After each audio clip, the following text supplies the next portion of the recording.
Hello everyone, welcome to our YouTube channel, जहां पर हम लोग पढ़ाई कर रहे हैं फिजिक्स और साथ ही साथ मैथमेटिक्स। आज का आपका जो लेक्चर आने वाला है वो इलेक्ट्रोस्टैटिक्स का लेक्चर नंबर शायद 9 है या फिर 10 है, जैसा होगा आप लोग देख लीजिएगा, मुझे उतना याद नहीं है। ठीक है, तो आज का हमारा जो लेक्चर है, इस लेक्चर में हम लोग पढ़ेंगे फ्लक्स क्या होता है, गॉस थ्योरम क्या होता है, इन सभी के बारे में पढ़ेंगे। तो चलिए कॉपी पेन निकाल लीजिए और उस पर टॉपिक लगा लीजिए। टॉपिक का नाम है इलेक्ट्रिक फ्लक्स। क्या होता है इलेक्ट्रिक फ्लक्स, इसके बारे में जानेंगे। तो आप लोग बोलेंगे सर लक्स का नाम तो सुने हैं, बहुत ही अच्छा साबुन है, सुगंधित है, नहाने में मजा आता है। खैर उस लक्स की बात नहीं कर रहे हैं हम लोग, फ्लक्स की बात कर रहे हैं। फ्लक्स क्या होता है, ठीक है, चलिए इसको समझते हैं। एक छोटे से एग्जांपल के थ्रू समझते हैं। पहले देखते हैं, ये हमारे पास मान लेते हैं कोऑर्डिनेट एक्सिस है, x axis, y axis, z axis. सभी को पता है तीनों एक्सिस क्या होता है, एक दूसरे के म्यूचुअली परपेंडिकुलर होता है। X axis horizontal, y axis vertical, तो जेड एक्सिस क्या होता है, उन दोनों के ऊपर परपेंडिकुलर होता है।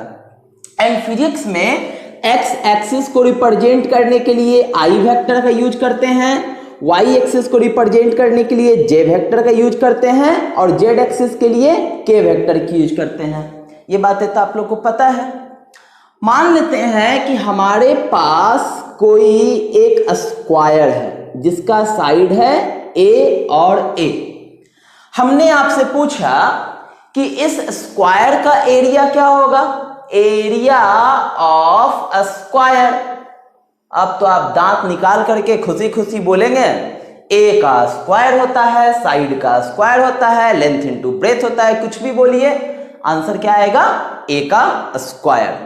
ठीक है, लेकिन आप लोग 11 से पढ़ करके 12th में आए हैं, तब आप लोगों को याद होगा कि एरिया किसी का भी जो होता है वो एक वेक्टर क्वांटिटी होता है।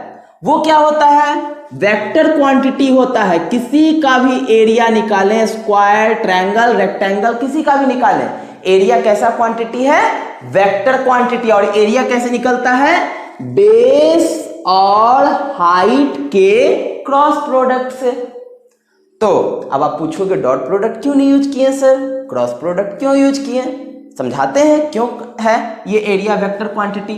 क्रॉस प्रोडक्ट आप लोग को याद है, ए क्रॉस बी बराबर क्या होता था, a b sine theta, unit vector n होता था, where theta is angle between the vectors a and b. इतना बात तो आपको पता है। यहां पर हमने क्या क्या वेक्टर लिया जरा देख सकते हैं। ये वेक्टर लिया एक्स एक्सिस वाला और ये वेक्टर लिया जेड एक्सिस वाला, दिख रहा है। अब इन दोनों का क्रॉस करवाएंगे तो A cross A means A गुना ए साइन थीटा का वैल्यू कितना है इन दोनों के बीच में, 90 degree into unit vector N, कितना हो जाएगा, ए स्क्वायर, साइन 90 का वैल्यू 1 इंटू यूनिट वेक्टर, कितना आ रहा है हमारे पास, ए स्क्वायर इंटू यूनिट वेक्टर। अगर यहां डॉट प्रोडक्ट लगाते हैं तो डॉट प्रोडक्ट में ए बी कॉस थीटा होता है, एंगल का वैल्यू 90 डिग्री, क्या हमको मिलता है, ए गुना 90 डिग्री मिलता कि नहीं, a dot a equal to a गुना ए कॉस 90 डिग्री, और कॉस 90 का वैल्यू होता है 0, क्या आता है एरिया। आ गई बात समझ में। जिनको जिनको नहीं पता है कि एरिया एक वेक्टर क्वांटिटी है या स्केलर क्वांटिटी है, आज इस चीज के बाद अच्छे से समझ जाएंगे कि एरिया क्यों स्केलर क्वांटिटी, क्यों वेक्टर क्वांटिटी होता है, स्केलर क्वांटिटी क्यों नहीं होता है। ठीक है, चलिए आगे बढ़ते हैं। तो क्लास 11th जो पढ़ करके आए हुए स्टूडेंट, उनने क्या बताया कि एरिया ऑफ स्क्वायर क्या होगा सर, एरिया ऑफ स्क्वायर होगा, हम क्या करेंगे, लेंथ और ब्रेथ का क्या करेंगे, क्रॉस मल्टीप्लीकेशन करेंगे। अब क्रॉस मल्टीप्लीकेशन करने के बाद ए स्क्वायर तो मिलेगा, लेकिन उसके साथ साथ एक डायरेक्शन आएगा। अब इस यूनिट डायरेक्शन का क्या बात बताया गया था वेक्टर्स में, ये यूनिट डायरेक्शन जो होता है, ये यूनिट वेक्टर जो होता है वो a क्रॉस b के परपेंडिकुलर होता है उसका डायरेक्शन। देखिए a क्रॉस b यानी कि x क्रॉस z है कि नहीं, इसका परपेंडिकुलर डायरेक्शन या तो बाहर की तरफ होगा या तो अंदर की तरफ होगा। दैट मीन्स इसका अगर यहां पर निकाला जाए, डायरेक्शन निकाला जाए i क्रॉस j का या j क्रॉस i का, जैसे भी करेंगे तो हमारे पास क्या आएगा, सॉरी k क्रॉस i है यहां पर, ठीक है, x और z है, ठीक, तो हमारे पास क्या मिल करके आएगा, निकल करके आएगा परपेंडिकुलर वाला j वाला वेक्टर। इसका मतलब है किसका डायरेक्शन या तो j वेक्टर होगा या तो माइनस j का वेक्टर होगा। आई बात समझ में? परपेंडिकुलर की बात कर रहे हैं ना, तो परपेंडिकुलर ये जो y एक्सिस है ये बाहर की तरफ भी हो सकता है, अंदर की तरफ भी हो सकता है। बाहर की तरफ पॉजिटिव तो अंदर की तरफ निगेटिव, तो दोनों में से कुछ भी हो सकता है। हम किस तरफ से ले रहे हैं ये उस पर डिपेंड करता है। तो एरिया कैसा क्वांटिटी है, एरिया एक वेक्टर क्वांटिटी है, ठीक है। अब एरिया रिप्रेजेंट क्या करता है, एरिया रिप्रेजेंट करता है इस पोर्शन को, आ रही है बात समझ में, इस पोर्शन को एरिया रिप्रेजेंट करता है। चलिए एक और छोटा सा एग्जांपल दिखाते हैं। ई है एक्स एक्सिस, ये है वाई एक्सिस, ये है जेड एक्सिस, ठीक है, कोई दिक्कत नहीं, कहीं भी एक्स वाई जेड को रखिए, तीनों म्यूचुअली परपेंडिकुलर होना चाहिए, ठीक है। चलिए यहां पर हमने लगा दिया एक सर्कल, ठीक, इस सर्कल का जो रेडियस है ये है r। अब मैंने आपसे पूछा बताइए इसका एरिया क्या होगा, तो एरिया तो टोटल ये पोर्शन होता है और एरिया ऑफ सर्कल कितना हो जाएगा हमारे पास, पाई r का स्क्वायर। अब चूंकि एरिया वेक्टर क्वांटिटी है तो ये क्या देगा, डायरेक्शन देगा। अब देखिए ये जो हमारे पास एरिया बना है कौन कौन से कोऑर्डिनेट में बना है, एक्स और वाई कोऑर्डिनेट में, मतलब कि इसका डायरेक्शन क्या होगा, एक्स वाई के परपेंडिकुलर, एक्स वाई के परपेंडिकुलर मतलब जेड डायरेक्शन में। जेड डायरेक्शन को कैसे रिप्रेजेंट करते हैं, वेक्टर के से, या फिर के होगा या फिर माइनस के होगा, ठीक है, आई बात समझ में। तो इस तरह से हम क्या करते हैं कि एरिया का पता लगाते हैं कि उसका डायरेक्शन क्या होता है, और एरिया कैसा क्वांटिटी है, वेक्टर क्वांटिटी है। चलिए ये तो हमने बात किया कैसा, जब हमारे पास 2 डायमेंशनल फिगर है तब के लिए बात किया। अगर 3 डायमेंशनल पिक्चर हो, जैसे कि हम बात करते हैं एक क्यूब की बात करते हैं, क्यूब कुछ इस तरह से होता है, ये रहा हमारा क्यूब, ठीक है। अब इस क्यूब के पास कितना सरफेस है, 1 2 3 4 5 और 6, 4 वाल, एक सीलिंग और एक नीचे का, टोटल मिलाकर के कितना सरफेस है, 6 सरफेस है। वो 6 का 6 सरफेस कैसा है, 2 डायमेंशनल है, और ये मिलकर के कैसा फिगर बनाया, 3 डायमेंशनल फिगर बनाया। अगर हमने आपसे पूछा कि इस वाले पोर्शन का एरिया कितना होगा, तो आराम से बता सकते हैं कि a क्रॉस a। अब इस एरिया का डायरेक्शन क्या होगा, तो हम बताएंगे या तो बाहर की तरफ होगा या तो अंदर की तरफ होगा, ठीक है। तो ये जो हमारा 3 डायमेंशनल जो पिक्चर आता है, 2 डायमेंशनल जो पिक्चर होता है वो कैसा होता है, ओपन होता है। जैसे कि हम रेक्टेंगल की बात करते हैं या सर्कल की बात करते हैं, ये सर्कल मैंने बना दी, बहुत पतला सा सीट होता है तो ओपन होता है, इस तरफ से भी इस तरफ से भी। लेकिन एक क्यूबाइड जब बनता है ये कैसा फिगर होता है, ये फिगर जो होता है हमारा क्लोज होता है, क्लोज सरफेस के जैसा ये दिखाई देता है, चारों तरफ से बंद होता है, ठीक है, ये इस तरह का होता है। जब भी क्या करेंगे हम क्लोज सरफेस की बात करेंगे तो उसका एरिया हमेशा उसके सरफेस से आउटवर्ड डायरेक्शन की तरफ भागना चाहिए। हम वही लें, 2 डायमेंशनल में हम दोनों में से कोई भी साइड ले सकते हैं, बट अगर 3 डायमेंशनल का क्लोज फिगर का बात आएगा तो हम क्या करेंगे, हमेशा बाहर वाला पोर्शन लेंगे जो बाहर की तरफ जाता हो। अच्छा, अगर इस दीवार का अगर पूछा जाए तब क्या हो जाएगा, हमारे पास एरिया का डायरेक्शन ये हो जाएगा इस साइड। अब बाहर का ही क्यों लेते हैं, क्योंकि देखिए कि अगर अंदर का लेंगे, ठीक है, ये और ये क्या हो जाएगा, दोनों एक दूसरे से जाकर के भिड़ जाएगा तो एक दूसरे को मार भी सकता है, एक दूसरे को काट भी सकता है, क्या एक दूसरे को कैंसिल कर सकता है, बहुत सारी बातें हैं, ठीक है। इसलिए हमेशा ध्यान रखिएगा कि कभी भी 3 डायमेंशनल हमारे पास हो और अगर उसके किसी सरफेस का हमको एरिया चाहिए, ठीक है, तो हमेशा उसके एरिया का जो डायरेक्शन होगा वो आउटवर्ड टू द सरफेस होगा। ठीक है, कैसा होगा? Outward to the surface. And एक बात का और ध्यान रखना है, और ये कैसा होगा? परपेंडिकुलर होगा। हमेशा जब भी हम एरिया निकालेंगे, चाहे कहीं पर भी निकालें, जैसे कि यहां पर क्या है, या तो पीछे की तरफ या तो आगे की तरफ है, तो जो भी आएगा हमारा जो डायरेक्शन आएगा वो क्या होगा? सरफेस के परपेंडिकुलर होना चाहिए। और 3 डायमेंशनल में परपेंडिकुलर के साथ साथ क्या होना चाहिए? आउटवर्ड भी होना चाहिए। अगर हम बात करते हैं एक स्फीयर की, देखिए एक स्फीयर है हमारे पास, ये मान लीजिए एक स्फीयर है। ठीक है, हमको क्या करना है कि इस पॉइंट पर हमको पता करना है कि कितना एरिया या फिर एरिया का डायरेक्शन क्या होगा। तो इसका जो एरिया होगा, ये इसका क्या हो गया? रेडियस हो गया। ठीक है, इसका एरिया कैसे हो जाएगा? ये बाहर की तरफ हो जाएगा। Sphere, earth is like a sphere.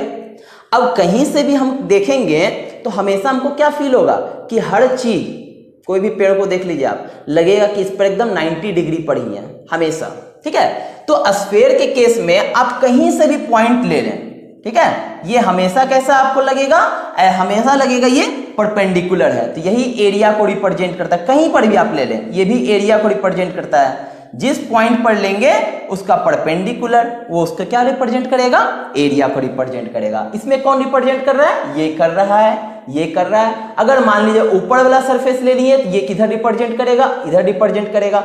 अगर नीचे वाला सरफेस ले लिए, ये कहां रिप्रेजेंट करेगा? अपने से नीचे की सरफेस की तरफ करेगा। ठीक है, तो ये बात आपको भली भांति समझ जाना चाहिए कि एरिया का काम क्या है। एरिया वेक्टर क्वांटिटी है और डायरेक्शन किस तरफ दिखा रहा है। ठीक है, इतनी बातें आप लोग समझ गए होंगे। जल्दी से जल्दी इस पे स्क्रीनशॉट ले लें, क्योंकि लिखने का तो टाइम आप लोग के पास है नहीं, कोढ़ी आदमी है। चलिए जल्दी से लिखिए। चलिए अब चलते हैं फ्लक्स के बारे में। फ्लक्स क्या होता है? तो फ्लक्स का मतलब होता है कि कोई भी सरफेस से कितना number of electric field line pass किया है, उसी को कहते हैं फ्लक्स। ठीक है, क्या होता है? The number of electric field lines passing perpendicular through the plane surface.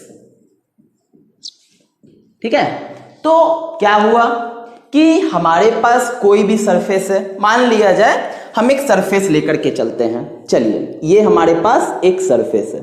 ठीक है, ये सरफेस आप लोग देख रहे हैं, इसका एरिया यहां पर ये है। ठीक है, अब इसको क्या किया गया? एक इलेक्ट्रिक फील्ड लाइंस में छोड़ दिया गया। इस तरह से इलेक्ट्रिक फील्ड लाइंस में छोड़ दिया गया।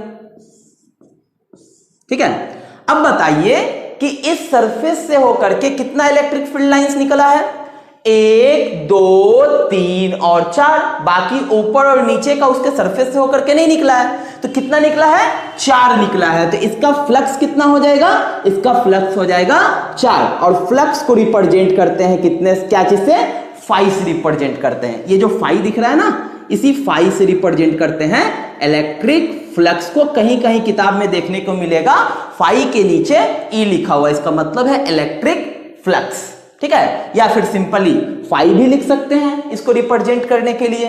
तो बात आपको समझ में आ गई होगी कि फ्लक्स जो होता है वो हमारा क्या होता है कि कोई भी सरफेस से कितना number of field lines cross कर रहा है, निकल रहा है, उसी के क्वांटिटी को, उसी के नंबर को क्या कहते हैं? फ्लक्स कहते हैं। अब इस फ्लक्स के बारे में थोड़ा सा और जानकारी लेते हैं। तो अगर सोचा जाए कि ये जो हमारे पास जो सरफेस है, इस सरफेस से मैक्सिमम फील्ड लाइंस कैसे जा सकता है? मान लिया जाए हम एक रेक्टेंगल लिए, ठीक है, ये ऐसे है। एक सेकेंड सीट लेते हैं। चलिए, मानिए हमारे पास एक रेक्टेंगल है, दिख रहा है। अगर सारा फील्ड लाइंस इसके सामने वाले सरफेस से होकर के परपेंडिकुलर जाए, ठीक है, सारा का सारा परपेंडिकुलर जाए, तो ये ढेर सारा फ्लक्स बना सकता है। लेकिन अगर इसी रेक्टेंगल को हम इस तरफ से कर दें, अब यहां से हम इसको यूनिफॉर्म फील्ड में अगर छोड़ भी देंगे, कितना फ्लक्स इस पर अटैक कर पाएगा? इसका विड्थ है? नहीं है, इस पर फ्लक्स अटैक ही नहीं कर पाएगा। क्या हो जाएगा? फ्लक्स का वैल्यू 0 हो जाएगा। आई बात समझ में? ठीक है, इसीलिए हम लोग क्या करते हैं कि फ्लक्स जो भी होता है हमारा, फ्लक्स का जो भी वैल्यू होता है, हम ये देखते हैं कि उस सरफेस से होकर के कितना फील्ड लाइंस क्रॉस किया है। ठीक है, चलिए और हम क्या इसमें कह सकते हैं कि सपोज कीजिए कि हम क्या करते हैं कि इस इलेक्ट्रिक फील्ड लाइंस को डेंस कर देते हैं। इलेक्ट्रिक फील्ड लाइन डेंस करने का मतलब हम इलेक्ट्रिक फील्ड बढ़ा रहे हैं। जितना ज्यादा इलेक्ट्रिक फील्ड उतना ज्यादा उसका डेंसिटी और उतना ही ज्यादा नंबर ऑफ फील्ड लाइंस। याद होगा आप लोगों को, इलेक्ट्रिक फील्ड लाइंस में मैंने इसको डिटेल्स में बताया था कि इलेक्ट्रिक फील्ड लाइंस जितना ज्यादा होगा उतना ही अधिक उसका डेंसिटी होगा, या जितना अधिक डेंसिटी होगा उतना उसका इलेक्ट्रिक फील्ड लाइंस होगा, और उतना ही ज्यादा उसका क्या होगा? फील्ड इंटेंसिटी होगा। तो अगर हम क्या करते हैं कि इस जो हमारे पास है इसमें अगर क्या करते हैं, number of electric field lines को हम बढ़ा देते हैं, यानी कि इसका डेंसिटी बढ़ा देते हैं, इंटेंसिटी बढ़ा देते हैं, क्या होगा? ई जो सरफेस से अभी मात्र चार्ज होकर के जा रहा था, क्या अभी चार्ज हो जाएगा? डेफिनेटली है, बढ़ जाएगा। ठीक है, हम क्या किए? डेंसर करते जा रहे हैं। ठीक है, हम इसको और डेंस कर दिए। क्या दिख रहा है? हम इसका डेंसिटी बढ़ा दिए। तो डेंसिटी बढ़ाने से ये जो फाई है ये क्या हो गया? ये भी बढ़ गया। इसका मतलब ये जो इलेक्ट्रिक फ्लक्स है वो किसके प्रोपोर्शनल आ गया? इलेक्ट्रिक फील्ड इंटेंसिटी के प्रोपोर्शनल आ गया। जितना ज्यादा फील्ड उतना ज्यादा डेंसिटी, उतना ज्यादा नंबर ऑफ लाइंस, और उतना ही ज्यादा क्या होगा? फील्ड पास करना शुरू करेगा। दूसरी बात, ये तो हुआ पहली बात। ठीक है, दूसरी बात, अगर हम क्या करते हैं कि ये जो हमारे पास सीट है, सरफेस है, अगर हम इस सरफेस को एक्सपैंड कर दें, बड़ा कर दें या छोटा कर दें, इससे भी तो फर्क पड़ेगा, है कि नहीं? यही फील्ड लाइन है। फील्ड लाइन हम यही है। अब क्या करते हैं, हम एक बड़ा सा सरफेस ले लेते हैं, एक बड़ा सा सरफेस। ठीक है, क्या हुआ? सारा फील्ड लाइन इसमें समा गया। क्या? तो एरिया बढ़ाने से भी क्या हो रहा है? इसका वैल्यू क्या हो रहा है? नंबर ऑफ फील्ड लाइंस का वैल्यू क्या हो रहा है? या फिर फ्लक्स का वैल्यू क्या हो रहा है? बढ़ रहा है। That means phi is also directly proportional to area vector. क्या ये भी हो सकता है? और किसी चीज पर डिपेंड करता है? चलिए आगे बढ़ते हैं। और डिपेंड करता है ये किस एंगल पर रखा हुआ है, इस पर भी डिपेंड करता। अभी मैंने दिखाया था सीट लेकर के, सीट को जब हमने फील्ड लाइंस के परपेंडिकुलर रखा था, ठीक है, फील्ड लाइन ऐसे है और सीट का जो एरिया है जस्ट उसके परपेंडिकुलर है, तो कितना मैक्सिमम फील्ड लाइंस क्रॉस कर रहा था। लेकिन अगर सीट को मैंने घुमा करके ऐसे रख दिया, फील्ड लाइन ऐसे जा रहा है, तब क्या होता था? वैसे सिचुएशन में बहुत ही रेयर केस में उससे फील्ड लाइंस क्रॉस कर रहा था, मतलब फ्लक्स क्या हो जा रहा था? एकदम कम होता चला जा रहा था, जीरो के बराबर होता चला जा रहा था। इसका मतलब एंगल पर भी डिपेंड करता है ना। ठीक है, तो इसका मतलब ये हुआ कि अगर हम यहां पर देखें तो हमारे पास फाई का वैल्यू जो एग्जैक्टली होता है ये होता है E डॉट ए के बराबर, यानी कि फील्ड और एरिया वेक्टर का जो डॉट प्रोडक्ट होता है उसके बराबर होता है। दोनों का डॉट प्रोडक्ट जितना होगा उतना ज्यादा इलेक्ट्रिक फील्ड होगा। इसका मतलब ये निकल करके आएगा कि फाई का वैल्यू जो हो जाएगा वो कितना हो जाएगा? ई ए कॉस थीटा। डॉट प्रोडक्ट का वैल्यू क्या होता है? ए डॉट बी बराबर ए बी कॉस थीटा। ठीक है, तो जितना ज्यादा हमारे पास क्या होगा फील्ड लाइंस, उतना ही ज्यादा उसका क्या होगा? फ्लक्स होगा। ठीक है, चलिए और एक बात, जब जैसे ही ये क्या हुआ, ये कैसा क्वांटिटी है? Vector quantity. ये कैसा क्वांटिटी है? Vector quantity. लेकिन दोनों का डॉट प्रोडक्ट हमको क्या मिल रहा है? फ्लक्स। तो फ्लक्स कैसा क्वांटिटी हो गया? ये हो गया हमारा स्केलर क्वांटिटी। ठीक है, चलिए इसको और डिटेलिंग करते हैं कि किस तरह से ये थीटा पर डिपेंड करता है। पहले इसको नोट कर लिया जाए, तब तक मैं मिटा लूं, जल्दी से आप लोग नोट कर लें। चलिए देखते हैं कैसे ये थीटा पर डिपेंड कर रहा है। मान लिया जाए हमारे पास ये सरफेस है, ठीक है, ये हमारे पास एक सरफेस ले लिया गया। ठीक, अब क्या है कि इसका जो एरिया वेक्टर होगा, ये सरफेस कैसे रखा हुआ है, ऐसे रखा हुआ है, ठीक है। एरिया वेक्टर कैसे होगा, या तो इस साइड होगा या तो इस साइड होगा। तो ये रहा इसका एरिया वेक्टर, ठीक। अब हम जो यहां पर फील्ड लाइंस दिए हैं वो क्या किए हैं, यहां पर देखिए, यहां पर जो हमारे पास जिस डायरेक्शन में एरिया वेक्टर था उसी डायरेक्शन में फील्ड लाइंस था। दोनों के बीच में अगर एंगल देखा जाए तो एंगल का वैल्यू कितना था, फिलहाल अभी के लिए 0 डिग्री था। यहां पर जो एंगल आएगा थीटा जो आएगा वो किसके किसके बीच आएगा, वो आएगा फील्ड और एरिया वेक्टर के बीच में आएगा। फील्ड और एरिया वेक्टर, फील्ड भी इसी डायरेक्शन में, एरिया वेक्टर भी इसी डायरेक्शन में, एंगल कितना हो गया 0 डिग्री।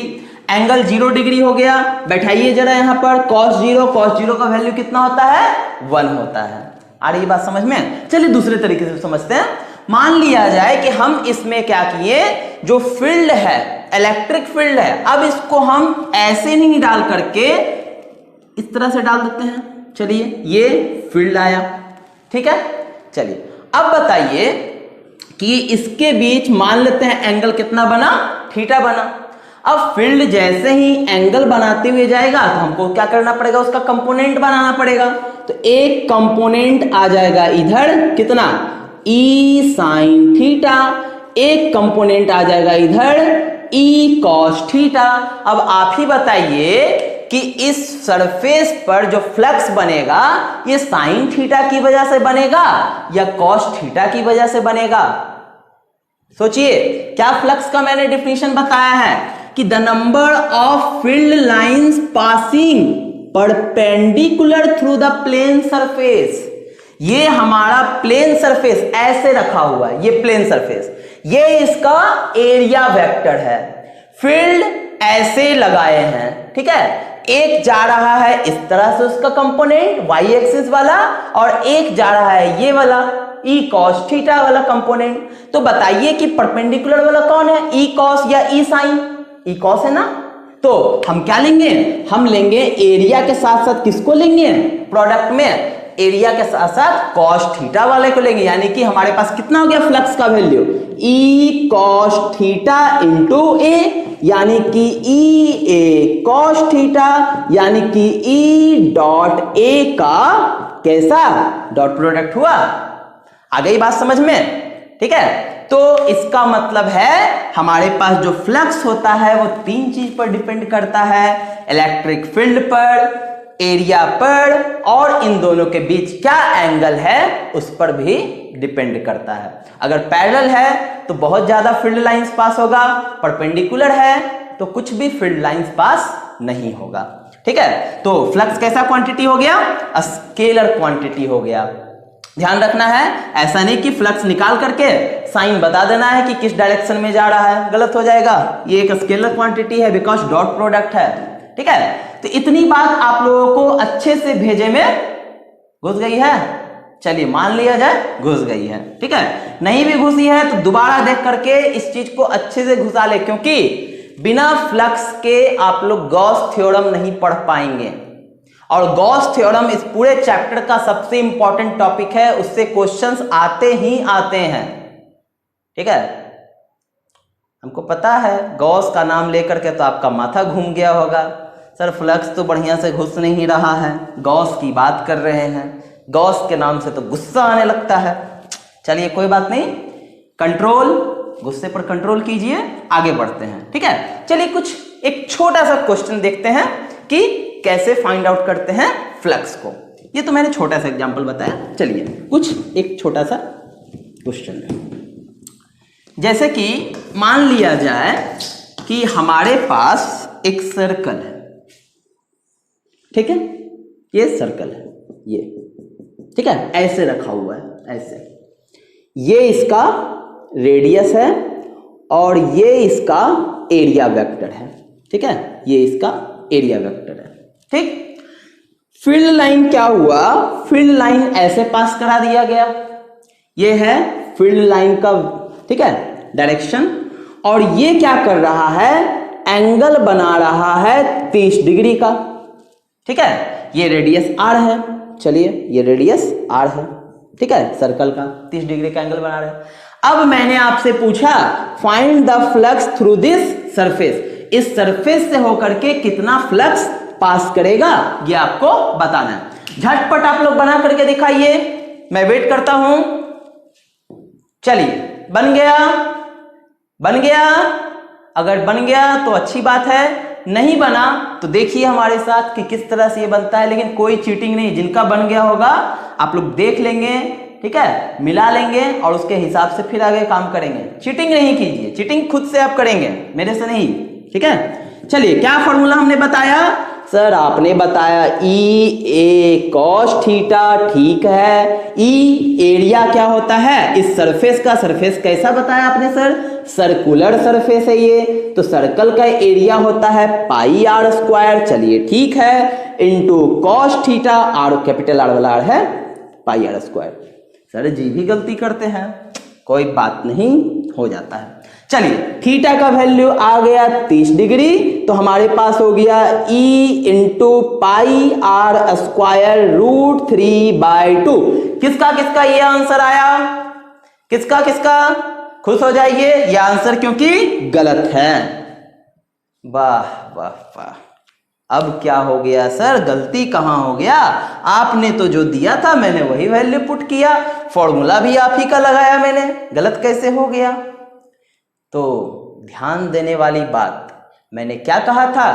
हमें वैसा फील्ड चाहिए जो सरफेस के परपेंडिकुलर हो, हमें वो वाला चाहिए।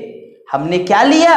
हमने 30 डिग्री तो लिया, क्या हमने चेक किया कि ये जो फील्ड लाइंस है सरफेस के परपेंडिकुलर है या नहीं है?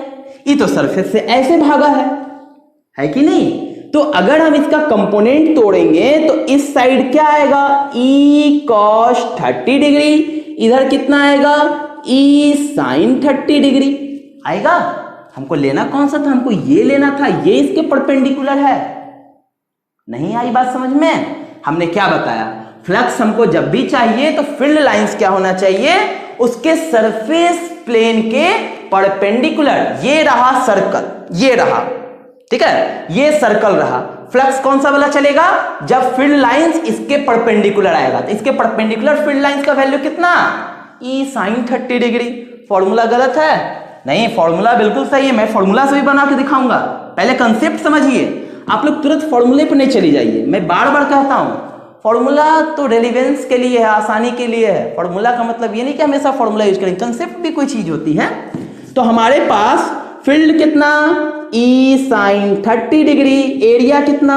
पाई आर स्क्वायर, साइन 30 का value half, pi r square, E pi r square half आ गया।